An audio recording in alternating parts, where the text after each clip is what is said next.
why don't we begin with my personal history? I've been in the fandom for 2 decades, and I've had the same character since I joined. Although she's gone through many incarnations, she's always been a dark canid with pink hair. Here you can see one of the first drawings I ever did of her way back in 2002. Very cute. I was also fascinated by the nomenclature. So maybe you're surprised to hear that my pink hair is informed not by the varying popularity of dye jobs, but by 80s and 90s anime and video games.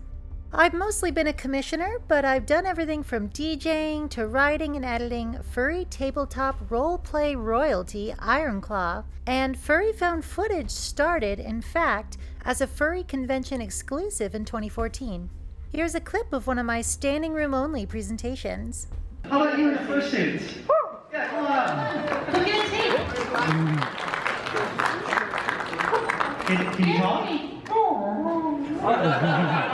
What's your name? Let's read his name. Or her name. Or their name. Cotton Candy Husky Butt. Huskies are very vocal, so I'm glad they're up here. Okay, let's have you grab a tape. Oh, that's very fun. Okay, so,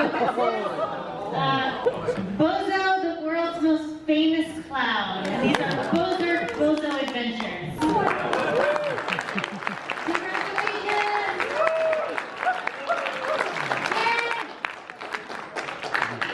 Careful getting down. Okay, so, interesting story about that tape. One of the episodes of Awful Crap or FurryCon footage that we showed a couple years ago had some of that tape in it. That tape is haunted. The clown clips in and out, and it's very... Basically what I did was weave together clips from old media with either funny moments or furry interests, and I would also splice in some old FurryCon footage. The rest is history. Now, how about my character design? Well, these days I have Aurelina separated into 2 versions, the Princess and the Dark Sorceress. Today I'd like to tell you about the latter, so let me introduce you to her backstory and share some art so you know more about her. Or should I say, know more about me. I said I've had variations over the years, but the Dark Sorceress is the first one I designed myself from the ground up. I've always been fascinated by villains, especially their perspective and what goes into their villainy in the first place. Characters like Ultimisia, Maleficent, Queen Beryl, Carmilla, Ivy, and more definitely informed the spirit of Aurelina's current design. Unfortunately, I missed out on Slayers until I started watching it last year, but yeah. Villains come in flavors. You have your villains who are misunderstood heroes, villains who want to remake the world to purge it of XYZ, and villains who are evil for the sake of evil, basically because it's fun to do bad things. Aurelina is one of those. She doesn't have a virtuous bone in her body, or at least that's what she'd tell you. Let's take a look at the sorceress's story, shall we? So this is the first piece I ever did of her. This kind of nailed down her design, and I included a little backstory here that was sort of a work in progress at the time, so why don't I read this to you? Note that sometimes I use Aurelia without an N. You're gonna have to live with it. Aurelia was once the immortal sorceress queen of Mordia in the Sable Valley, but was defeated by the hero of legend, who wished for her to have a heart.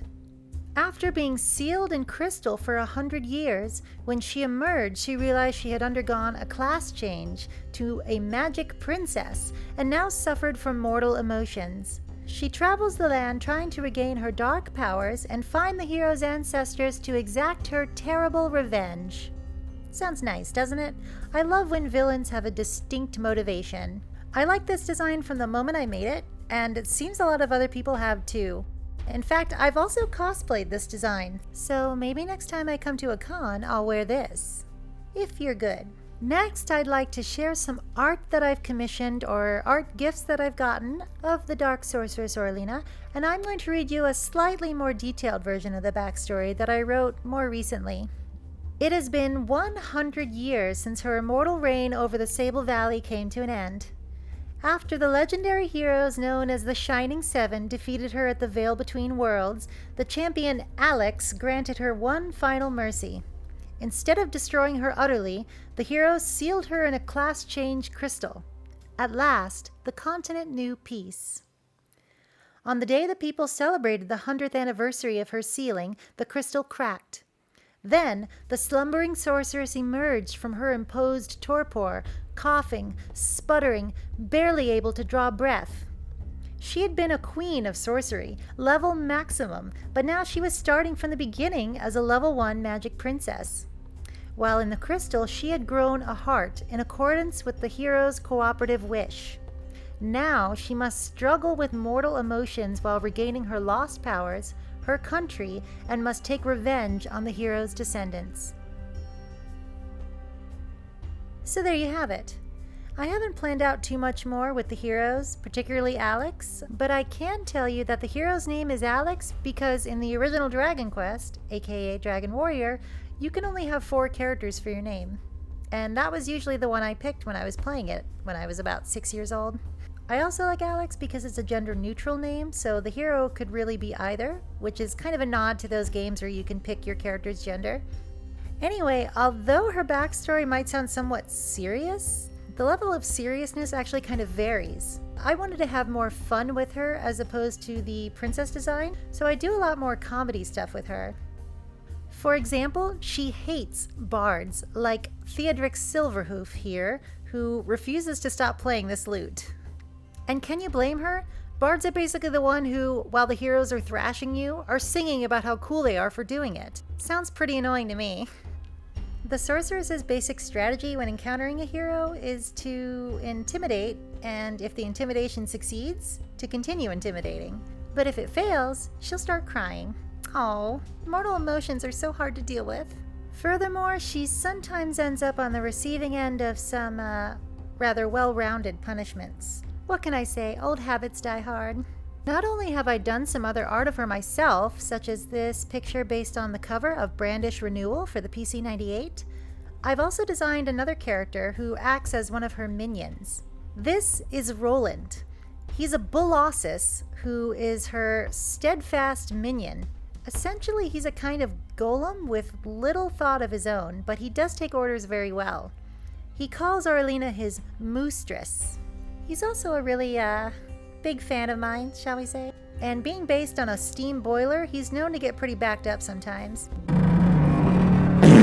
This can cause all sorts of problems for the sorceress, including a lot of collateral damage when she maybe wants to be a little bit more careful about her hunting of the heroes. What you're seeing here is some low-poly 3D work that I've done on him myself. I picked it up during the pandemic, and I don't really expect to get back to it anytime soon given how busy I am with writing and with the Furry Found Footage project. Oh, and of course my day job. But I really love the PS1 look. I think it's really appealing, really nostalgic, and really comforting. So that's about all I have this time, but I would love if you viewers would ask me some questions in the comments. Is there anything you want to know about the Dark Sorceress that I didn't share? I'm hoping to do more lore-related videos in the future in addition to my video reviews, so stay tuned to the channel for that.